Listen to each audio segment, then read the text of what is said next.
Have you ever wondered what would happen if we could live forever? If the clock of life simply stopped ticking for every human on Earth, it might sound like a dream, a gift from the heavens.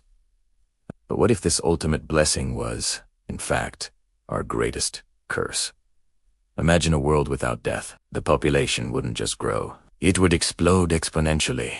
Our cities, already teeming with life, would swell beyond capacity, transforming into endless, suffocating mazes of humanity. With no natural end, the number of people would climb into the tens, then hundreds of billions, all trapped on a single, finite planet. How long before Earth itself buckles under the weight of our eternal existence? Soon, the systems that sustain us would shatter. Supermarket shelves would lie bare, agriculture would fail to keep pace, and fields would turn to dust. Fresh water, the very essence of life, would become a luxury more precious than gold. The relentless demand from an ever-growing population would drain our world dry, leading to a collapse not of civilizations, but of the very resources that make life possible. What is an eternal life worth if it is spent in perpetual hunger and thirst?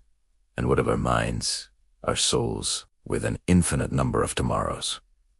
The urgency of today vanishes. Ambition, creativity, love, would they still burn so brightly without the deadline of mortality? Life might become an endless, gray routine. The passage of time would lose all meaning, each day blending into the next, stretching into a meaningless eternity. Would we become passionless observers, ghosts in our own unending lives? Without an end, does life have a point at all? Power structures would solidify into permanent hierarchies. The same leaders, the same ideologies, would rule for centuries, even millennia. There would be no room for new ideas, no chance for social evolution or revolution. Progress would stagnate. Humanity would be frozen in time, trapped in the grip of an eternal, unchanging elite, with no hope for a different future. Perhaps mortality is not a flaw to be corrected, but a fundamental part of what makes us human. It's the scarcity of time that gives it value. So, I ask you, if you were offered the choice of immortality, knowing all this, would you take it? Follow 4 more thought-provoking scenarios.